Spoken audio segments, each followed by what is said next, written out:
নমস্কার, আমি প্রিয়া। আজকে আবার একটি ভিডিও তৈরি করছি। আমার আজকের ভিডিওর বিষয়টি সত্যি একটু বেদনাদায়ক। সেটা হচ্ছে যে আমি মনে করি যাদের মধ্যে এখনও মনুষ্যত্ব বেঁচে আছে, যারা এখনও অন্যায়কে প্রশ্রয় দেয় না, প্রতিবাদ করে, বা যারা এখনও যারা অন্যায় করে থাকে মানে ক্রিমিনাল, তাদের শাস্তির দাবি করে বা আশা করে যে যারা ক্রিমিনাল বা যারা অপরাধী তারা শাস্তি পাবে, তাদের জন্য আজকের আমার এই ভিডিওটি সত্যি একটু বেদনাদায়ক হতে চলেছে। সেটা হচ্ছে যে আমি নিজেও অনেকটা কষ্ট পেয়েছি এই নিউজটা পাওয়ার পর। এটা গত দুদিন আগেরই নিউজ, কিন্তু আমি ভিডিওটি তৈরি করতে পারিনি সে সময়। তো তাই আজকে আমার এই ভিডিওটি তৈরি করছি।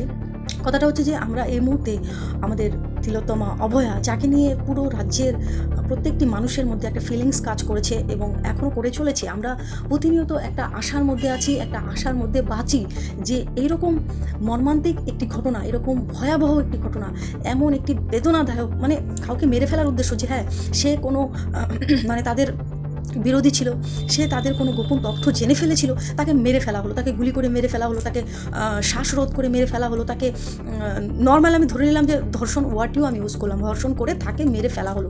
এসবের মধ্যেও না অনেকটা ব্যাপার থাকে। হ্যাঁ, আমরা অনেকটা বলি যে কাউকে মার্ডার করা মানে তো মার্ডার করা, সেখানে তো আর কোনো দ্বিতীয় অপশন নেই, বা সেখানে সে ভালো করেছে খারাপ করেছে সেটা নয়, কিন্তু তার মধ্যেও কিছু ব্যাপার আছে। প্রতিনিয়ত আমরা জানি এমন ক্রাইম, এমন মার্ডার, এমন ঘটনা প্রতিনিয়ত হয়ে চলেছে, কিন্তু আমরা ভীত কখন হয়ে যাই যে এই মার্ডার বা এই রকম ক্রাইমের যে ব্যাপারগুলো, সেটা হচ্ছে যে আজকাল ক্রিমিনালগুলোর মস্তিষ্কের মধ্যে এই প্ল্যানটা কাজ করছে যে আমরা আমাদের অপরাধীকে বা যার ওপর আমরা অন্যায় করব, তাকে এমন চরমতম বেদনা বা এমন চরমভাবে তাকে তার মৃত্যু আমরা লিখব, এমন চরমভাবে তাকে আমরা মারব, মানে সেই চরমতা, সেই ক্রাইমের যে বিভৎসতা এখন এত বেড়ে চলেছে কি বলবো। আমরা প্রত্যেকটি এমন কেসের মধ্যেই এগুলো দেখি। এটা হতেই তো পারতো যে তাকে এমনি নর্মালভাবে মেরে ফেলা হয়েছে, হয়তো আমাদের মনের মধ্যে তবে অতটা দাগ ফেলতো না, কিন্তু আপনারা ভাবুন একটি মানুষকে তার মৃত্যুটা বড় কথা নয়, একটা গুলি করলেই আমি মরে যাব, কিন্তু কাউকে ছুরি মারলেই সে মরে যাবে। সেই মারা আর একটি মানুষকে প্রতিটি মুহূর্তে, প্রতিটি সেকেন্ডে যন্ত্রণা দিয়ে কুড়ে কুড়ে কুড়ে কুড়ে তাকে মারা, তাকে সব থেকে বেশি মানে কি বলবো, তার একটি মানুষের ধৈর্য, সহ্য, বেদনার সমস্ত কিছু তার চোখ ফুটে করে দেওয়া, তার প্রাইভেট পার্টস, মানে আমি সেগুলোকে ডিসক্রাইব করতে চাচ্ছি না এই মুহূর্তে, আমি সেগুলোকে বর্ণনা করবো না, কিন্তু আমি শুধু সেই ভয়াবহ বিষয়টিকে একটু বোঝানোর জন্য এই কথাগুলোকে বললাম যে তারপরেও সেই সব ক্রিমিনালরা যখন সাজা পায় না বা তাদের যখন শাস্তি হয় না, আমরা যখন সেই জিনিসটাকে মনে করি তখন আমাদের কতটা কষ্ট হয়, বা আমরা সাধারণ মানুষ যাদের মধ্যে বললাম যে মনুষ্যত্ব বেঁচে আছে, আমরা কী করে সেটাকে মেনে নেব, আমি নিজেই মেনে নিতে পারছি না। পুলিশের তদন্ত মানে নিউজটা এবার হচ্ছে, এবার আমি বক্তব্যটা রাখছি। নিউজটা হচ্ছে যে যারা এই সঞ্জয় রায়কে যে ধরা হয়েছিল, সেই সঞ্জয় রায়, পুলিশের মতে সঞ্জয় রায় ছিল এই কেসের অপরাধী, এবং এতদিন পর তদন্ত করার পরে, এতদিনের তদন্তর পরে আমাদের সিবিআইও বলছে, আমি তো আগেই বলেছি সিবিআইয়ের হাত পা বাঁধা, সিবিআইকে সিবিআইয়ের মতো করে এই রাজ্যে কাজ করতে দেওয়া হয় না। আর উপর লেভেলের লোকজন বা যারা যে কেন্দ্রীয় সংস্থা বা কেন্দ্রীয় নেতাদের কি ব্যাপার এই বাংলাতে, যে সিবিআইকে কেন তোড়জোড়ভাবে কাজে লাগাতে পারছে না আমি জানি না, সেটা তাদের ব্যাপার, আমি সেটা জানি না, কিন্তু সিবিআইও শেষে নাকি হাত তুলে দিতে চলেছে বা চলে গেছে, হাত তুলে দিয়েছে তারা। তো সকলে মিলে, পুলিশ এবং সিবিআই মিলে একজনকেই ধরতে পারছে, সেটা হচ্ছে সঞ্জয় রায়। মানে এই পুরো ঘটনা, পুরো ক্রাইম, সমস্ত কিছুর দোষী হলো সঞ্জয় রায়। এবার সঞ্জয় রায়কে ফাঁসিতে ঝুলিয়ে দাও। সঞ্জয় রায়কে তারা চরম মানে অপরাধী হিসেবে ঘোষণা করতে চলেছে, যে এই অপরাধী, একজনই অপরাধী, এটা ওটা মেনে নিলাম, সঞ্জয় রায় হচ্ছে অপরাধী, বাস তাকে ফাঁসিতে ঝুলিয়ে দেওয়া হলো। আচ্ছা, এবার আমাদের মতো সাধারণ মানুষের মনের তৃপ্তি কখন আসবে, যখন আমরা হ্যাঁ সত্যি সঞ্জয় রায় এই ঘটনাটার অপরাধী, তাকে ফাঁসিতে দেওয়া হয়েছে, বাস আমরা তৃপ্তি। যেমন নির্ভয়া কাণ্ডে যার অপরাধী ছিল, হ্যাঁ অনেকগুলো বছর পরে শাস্তি পেয়েছে ঠিকই, কিন্তু তারা আর এই দুনিয়াতে বেঁচে নেই। যেমন নির্ভয়াকেও তারা বাঁচতে দেয়নি, ঠিক তেমনি তারাও কিন্তু বেঁচে নেই। একজন যে যার 18 বছর হয়নি বলে যে বাঁচার সুযোগ পেয়ে গেছে, সেও কিন্তু সে রাজ্যে বা সেই জায়গায় থাকতে পারছে না। শুধুমাত্র সেই ব্যক্তি ছাড়া আর প্রত্যেকেই এই কেসের সাথে যারা জড়িত সকলেই মৃত, এখন সকলেরই শাস্তি মৃত্যু, তাদেরকে ছাড়া হয়নি সে সময়ও। কিন্তু এই কেসে সঞ্জয়কে ধরা হলো, সঞ্জয়কে ফাঁসি দেওয়া হবে, এটা ওটা অমুক সমুক। আচ্ছা, আপনি এবং সবাইকে মেনে নিতে পারছেন? এবার আমার আসল ভিডিওটি আমি এখন শুরু করছি। এখন আমার বক্তব্যগুলো হচ্ছে আমার ভিডিওর, আমি যেটা বলতে চাই, এতক্ষণ যেটা আমি বললাম সেটা আমি শুধুমাত্র আপনাদেরকে সেই জিনিসগুলোকে একটু মনে করিয়ে দিলাম। এবার হচ্ছে আমাদেরকে মেনে নিতে হবে একটি ছেলে একটি নেশাখোর ছেলে, তার মধ্যে এত শক্তি বা তার এতগুলো হাত, এতগুলো ডানা পাখা, এত কিছু, যে একটি মেয়েকে চেপে ধরে তার একজন মুখে হাত চাপা দেওয়া, মুখে চাপা দেওয়া, মেরে ফেলা, চোখে আঘাত করা, পা ভেঙে দেওয়া, হাত ভেঙে দেওয়া, এইরকমভাবে টর্চার করা একটি মানুষের ওপর, সেটা কি সম্ভব? এই জিনিসটি কি আদৌ সম্ভব একটি মানুষের? এটা একটা প্রশ্ন, এটা 1 নম্বর প্রশ্ন। এই জায়গাটা মেনে নিতে পারছি না, আমি পারছি না এটা মেনে নিতে, যে এটা সঞ্জয়ের পক্ষে একা সম্ভব নয়। যদি বলতো যে হ্যাঁ 2 জন, তবু আমি নিজের মনকে একটু সান্ত্বনা দিয়ে বুঝিয়ে নিতাম যে হ্যাঁ হতে পারে 2 জন, কিন্তু শুধুমাত্র সঞ্জয় রায় এটা কিছুতেই মেনে নিতে পারছি না। দ্বিতীয়, সঞ্জয় রায় এত কম সময়ের মধ্যে, আমরা তো দেখেছি সে গেল, সে কতটুকু সময়ের জন্য ভেতরে গেছে, কতটুকু সময়ের জন্য ভেতরে আসলো, এটা পুলিশেরই বক্তব্য যে সে এই টাইমে এসেছিল, এই সময় গিয়েছে, এই টাইমের মধ্যে মার্ডার করে চলে এসেছে।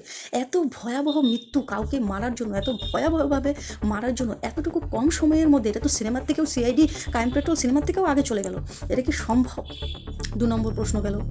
3 নম্বর প্রশ্ন হলো, এত তোড়জোড়, এত প্রমাণ লোপাট, এটা সেটা অমুক সময়, যে কুচকাওয়াজ বলে যে ব্যাপারটি এসেছিল, আচ্ছা একটা কিছু হলে পরে, উঁচু লেভেলে একটা কিছু হলে পরে সামান্য ভিডিও ফুটেজ, কত রিল ফেল, কত কিছু তৈরি হয়ে যায়। আর এত ভোরবেলা এত নামি দামি ডক্টররা, বিভিন্ন রাজ্যের বিভিন্ন প্রান্ত থেকে এক জায়গায় জড়ো হওয়া ডক্টররা কুচকাওয়াজ করলো, কোনো মানুষের কাছে কোনো ফটো, ভিডিও ফুটেজ কিচ্ছু নেই। সেই কুচকাওয়াজের কথাটা বা সেই প্রসঙ্গটা এলো কেন? সেটা যদি নাই হয়ে থাকে, আজ হয়েই থাকে, তবে সেই কুচকাওয়াজের প্রমাণটা নেই কেন? 3 নম্বর গেল। এবার 4 নম্বর হচ্ছে, এই সঞ্জয়কে বাঁচানোর জন্য রাজ্যের তরফ থেকে এত বড় বড় উকিল, কপিল সিব্বলের মতো বড় বড় উকিলকে দেওয়া হলো এই সঞ্জয়কে বাঁচানোর জন্য। কেন? সঞ্জয়ের মধ্যে কি আছে? সে তো একটা ক্রিমিনাল, আপনাদের চোখে, আপনারাই তাকে ধরেছেন সবার প্রথমে, সঞ্জয় ক্রিমিনাল, তবে তাকে বাঁচানোর জন্য এত তোড়জোড় কেন? 4 নম্বর প্রশ্ন গেল। 5 নম্বর প্রশ্ন, সেটা হচ্ছে যে এই যে বললাম, ওই যে ভেঙে দেওয়া ঘরবাড়ি, মানে যে নার্সিংহোমের যে জায়গাগুলোকে ভেঙে দেওয়া, এটা করা ওটা করা, এই সমস্ত কিছু আছে। আরও একটা জিনিস আপনারা মনে করুন তো, এই নার্সিংহোম বা এই যে জিনিসগুলো, হসপিটাল যে জিনিসগুলো থাকে, এগুলো না খুব বড় বড় থাকে, বিশেষ করে রাতে ভোরের টাইমে না এতটা শুনশান বা এরকম থাকে, একটা লোকের যে একটা কাশি পর্যন্ত দেয় না, এই জায়গা থেকে কমসে কম 100 মিটার দূর পর্যন্ত শোনা যায় একটা লোকের কাশি। কথা হচ্ছে যে সেই জায়গায় এমন কোনো কেউ ছিল না, একটা লোকের পক্ষে তো সম্ভব নয় যে সব কিছু সাউন্ড প্রুফ করে নেওয়া, বা বাইরে যাতে আওয়াজ না যাচ্ছে সে দরজাও খেয়াল করছে, সে এদিকেও খেয়াল করছে, সে আওয়াজ যাতে না যায় সেটাও লক্ষ্য করছে, অন্য কেউ যাতে শুনতে না পায় বা অন্য কেউ যাতে এইদিকে না আসে, এই সমস্ত কিছু মেনটেন করা একটা লোকের পক্ষে কি সম্ভব? সেটাও তো সম্ভব নয়, সেটাও তো কোনোভাবেই সম্ভব নয়। তবে আমাদেরকে এটাও মেনে নিতে হবে, এই জিনিসটিও মেনে নিতে হবে, আমাদেরকে এই যে বেমানান জিনিসগুলো আমাদের চোখে পড়ছে, এমনকি তার যে পোস্টমর্টম যে রিপোর্টগুলো আছে, যে সময়ের পরে করা, হ্যাঁ এগুলো অন্যায় করেছে, এগুলো দোষ করেছে, আমরা ধরে নিলাম যে হ্যাঁ তারা এগুলো ভুল করেছে, তাড়াহুড়া করে এমন একটা ভয়াবহ বা মর্মান্তিক কেস, সেই কারণে তারা ভুলভাল ডিসিশন নিয়েছে, আমরা এগুলো ধরেই নিলাম। আচ্ছা, রিপোর্টের মধ্যে যে সমস্ত জিনিস বলছে, রিপোর্টটা তো আর আপনি তৈরি করিনি, রিপোর্টটা তো ডক্টর তৈরি করেছে, যারা রিপোর্ট রেগুলারলি বা প্রতিনিয়ত যারা এই ধরনের কেস ঘটনার রিপোর্ট তৈরি করে থাকে, তবে তাদের রিপোর্টের সাথে সঞ্জয়ের যে একা একজন, সেই সমস্ত কিছু কেন মিলছে না? তাদের সাথে তো মিলবে, আমাদের কথার সাথে না মিললো, আমরা সাধারণ মানুষ, আমরা আবেগপ্রবণ মানুষ, আমরা অনেক কিছুই ভাবতে পারি। আসলে এবার হচ্ছে যে আসল যে ব্যাপারটা, সেটা হচ্ছে, আপনারা শুনুন, কিছু সিনেমা দেখবেন আপনারা, ওই নেতা মন্ত্রীদের বড় বড় ছেলে বা ভাই অমুক সমুক এরা থাকে, এরা ঘটনাগুলোকে ঘটায় এই ধরনের, তারপরে তাদের যে গুন্ডা চামুন্ডা যারা থাকে তাদেরকে সেখানে ফাঁসিয়ে দেওয়া হয়, যে এ হচ্ছে অপরাধী, একে আমরা নামিয়ে দিলাম, এবার একে ফাঁসিতে ঝুলিয়ে দাও, একে জেলে পুরে দাও, বাস কেস ক্লোজ। ঠিক সেই রকমই আমরা অনেকে মনে করি যে ওই সব কিছু সিনেমাতে হয়ে থাকে, বাস্তবে হয় না। আসলে সিনেমা বাস্তব থেকে ইন্সপায়ার হয়েই তৈরি হয়, আমি এখন সেটা বিশ্বাস করি। এই যে এত মারাত্মক, এত কেস দেখায়, এত মার্ডার, সেটা মার্ডার, সিআইডি ক্রাইম পেট্রোল, আগে আমি এগুলো বিশ্বাস করতাম না যে এগুলো কি সত্যি আদৌ এত এরকম ঘটনা ঘটে, এটা ওটা অমুক সমুক গণধর্ষণ, অমুক সমুক এই ধরনের যে জিনিসগুলো দেখায় ক্রাইম পেট্রোল বা বিভিন্ন জায়গায়, আসলে এগুলো হয়, আর এগুলো প্রতিনিয়ত হয়ে চলেছে, আর এগুলোর বিরুদ্ধে কোনোরকম কোনো নিয়ন্ত্রণ নেই। আর বিশেষ করে যেগুলো এরকম উঁচু লেভেলের কেস, এই সমস্ত জায়গায় আরও কোনো নিয়ন্ত্রণ নেই, সে কারণে এই ধরনের কেস আরও হয়ে চলবে।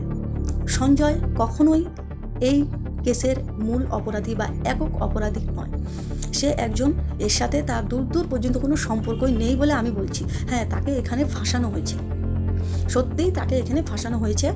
আর এই কেসের যে মূল যারা নাকি দোষী বা অপরাধী, বা যারা এই কেসটি ঘটিয়েছে, যারা এই ঘটনাটি ঘটিয়েছে, তারা বর্তমানে যে সমস্ত শাসকরা রয়েছেন, সেটা রাজ্যের শাসক হোক কিংবা কেন্দ্রের শাসক, এই শাসকদেরই কোনো বড় উঁচু মাথা জড়িত, এবং তার ভাই বা ছেলে বা তার ভাগনা ভাস্তা অমুক সমুক, এরা এই কেসের সাথে সরাসরি জড়িত। তাদেরকে বাঁচানোর জন্যই এত সমস্ত কিছু। শুধুমাত্র যদি সঞ্জয় এই কেসে থাকতো, সঞ্জয়কে বাঁচানোর জন্য সবাই উঠে পড়ে এইভাবে লাগতো না। নিজেদের রেপুটেশনকে নষ্ট করে, নিজেদের সরকারকে নষ্ট করে, নিজেদের নামকে নষ্ট করে, নিজেদের সমস্ত কিছুকে নষ্ট করে, গোটা পুলিশ মানে যে ফোর্স রয়েছে সে তাকে কোর্টের সামনে নগ্ন করে এভাবে অপমানিত হয়ে কোনোদিনও না। এত কিছু হওয়ার পরেও কারো মুখ দিয়ে কোনো একটা আওয়াজ বের হয়নি, কোনো একটা তথ্য বের হয়নি, সবাই চুপ। আর এই চুপ থাকাটাই সমস্ত কিছু, এমনকি সিবিআইয়ের চুপ থাকাটা, সিবিআইয়েরও কিছু করতে না পারাটা, এমনকি কেন্দ্র থেকে এখানে বেশি হস্তক্ষেপ না করা।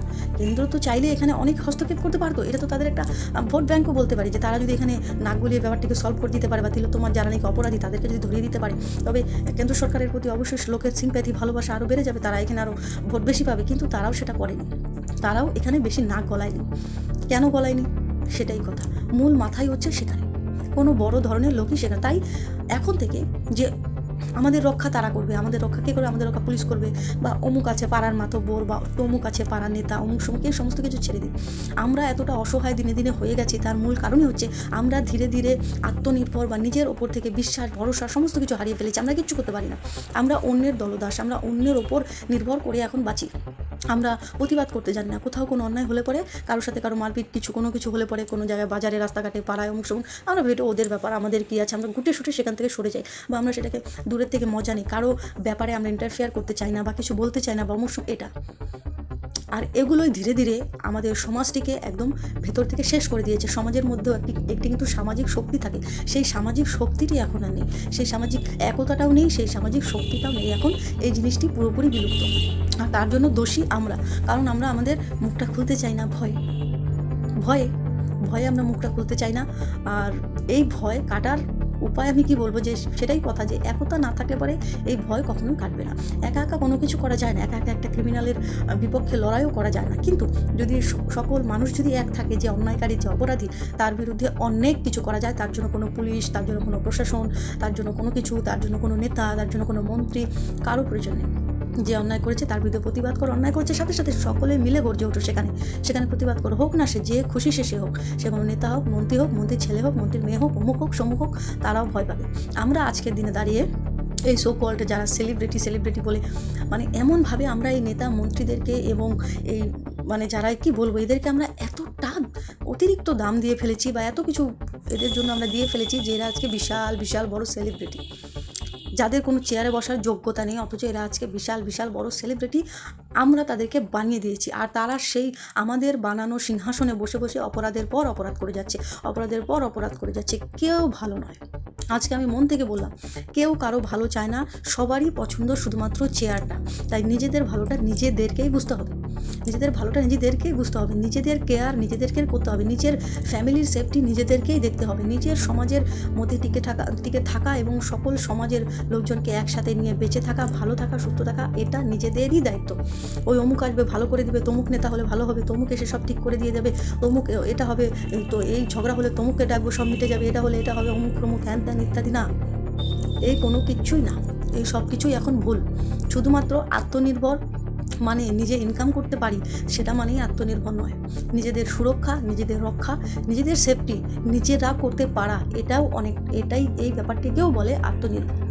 যাই হোক, অনেক জ্ঞান দিলাম, আর এই কথাগুলো বলার পেছনে একটাই কারণে বললাম, খুবই খারাপ লেগেছে যখন এই নিউজটি জেনেছি, যখন এই নিউজটি দেখেছি যে কেসটা ক্লোজ হতে চলেছে, সঞ্জয় রায়কেই একমাত্র দোষী হিসেবে ঘোষণা করে দিয়ে তদন্ত শেষ হতে চলেছে সিবিআইয়েরও। তো এই জায়গা থেকে অনেকটা কষ্ট পেলাম, যে আবারও কোনো মানে এত বড় একটা ঘটনা আজকে